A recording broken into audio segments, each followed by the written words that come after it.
Congressman Trey Gowdy from South Carolina, who was the chair of that committee that looked into the Benghazi attacks. Thanks for being here. Yes, sir. Thank you. Hillary Clinton on the trail, when she's asked about Benghazi, when she's confronted with any questions about Benghazi, says this. After more than 2 years and $7 million spent by the Benghazi committee out of taxpayer funds, it had to today report it had found nothing. Well, she's just demonstrably wrong. The previous committees were wrong about who rescued us. The previous committees never bothered to look at why not a single wheel was turning towards our folks in Benghazi during the pendency of the attack. The ARB didn't look at the Department of Defense. So the notion that the ARB somehow unlocked all the mysteries of Benghazi Accountability is just, Review Board. Yes, sir, which she picked the members of.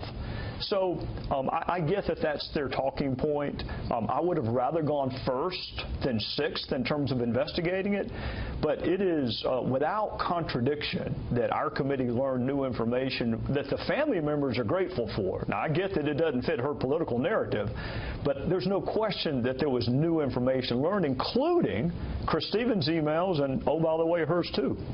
So for the people at home who say, okay, the investigation happens, maybe there are new nuggets, but what is the end result here? What happens at the end? People don't like it when folks aren't held accountable, and folks in my line of work need to do a better job of saying what our limits are when it comes to accountability. I can't put anybody in jail, Brett, for anything. That was my old job.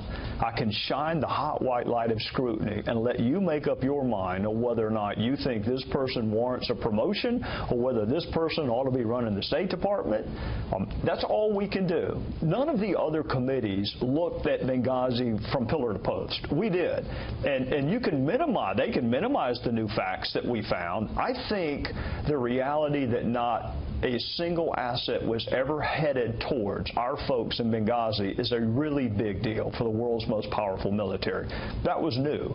The fact that Gaddafi loyalists rescued us and not the Libyans that were supposed to rescue us, that's a really big deal. I also think the heroism and the ingenuity of the folks in Tripoli contrasted, Brett, remember this 7:30 p.m. White House meeting. Nobody knew about that until we investigated Benghazi. So when I hear folks talking about changing uniform in and out and whether or not we're going to hurt the Libyans' feelings, all of that came from our investigation. Folks who are looking for a smoking gun, it's not a gun case. It's a fire case. So you're not going to find a smoking gun. You mentioned Hillary Clinton and Libya. She was asked in the Commander-in-Chief Forum this past week about Libya, and here's what she said. I put together a coalition that included NATO, included the Arab League, and we were able to save lives. We did not lose a single American in that action. Boy, that'd be news to Ty Wood's widow, whom I talked to just yesterday. It'd be news to Ty Wood's mom, who I stay in contact with, and his father. It'd be news to Chris Stevens' family that no Americans lost their lives. 4 Americans lost their lives. And if it hadn't been for the valor and the heroism of folks in Tripoli, more Americans would have lost their lives. And if it hadn't been for Gaddafi loyalists, the guy that she takes credit for toppling, coming and rescuing our folks from the annex, it would have been a slaughter. So I don't know what the hell she's talking about when she says no Americans lost their lives. She is welcome to take credit for the intervention if she wants to. But with that comes the responsibility of what happened afterward. And Libya is an unmitigated disaster. So she owns that. If she owns the success, she owns the disaster. The email issue came from your investigation. Yes, sir. Now the FBI and their decision. Jim Comey, the FBI director, is defending the decision not to move forward with prosecution. You've talked about what's in those notes and what's not, and the lack of curiosity about intent. Now we know that 2 BlackBerries were destroyed, 11 others missing, couldn't find the laptop, and there are real questions. Your thoughts on where this goes? Well, Brett, it's really hard to prove intent. In this particular statute, you don't have to. You have to prove gross negligence. But, of course, you know, Director Comey said he read into that an intent element. Okay, that's fine. Never do defendants say, on this date, I'm going to commit this offense. Just want to warn everybody. just so you know I intend to do this. That never happens. You have to prove intent by circumstantial evidence. So how do you do it? Consciousness of guilt. How do you prove consciousness of guilt? Destruction of evidence. The fact that you concealed it for however many years. All of these emails were concealed from the public record for however many years, and then when we asked for them back, she had her lawyers, not government lawyers. Not government, her lawyers went through and decided what you can see and what you cannot see. And even then, they missed about 15,000. And at the end of all of that, they decided to apply a product called bleach bit. Not the delete button, but a hammer and bleach bit to what they claim are yoga emails.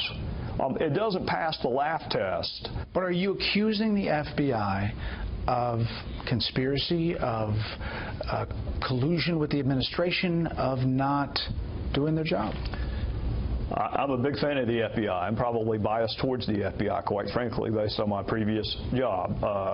Fidelity, bravery, and integrity. Those three words do not schedule the release of documents on the Friday before a holiday. Fidelity, bravery, and integrity doesn't have a press conference the day after July 4th.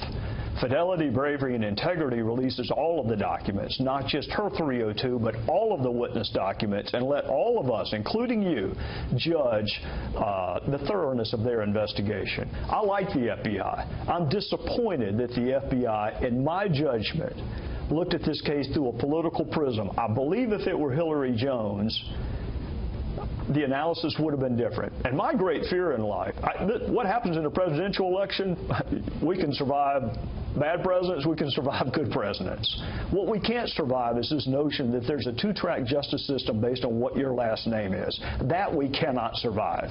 And I'm afraid they applied a different standard because of who she was. Congressman Gowdy, as always, thank you. Yes, sir.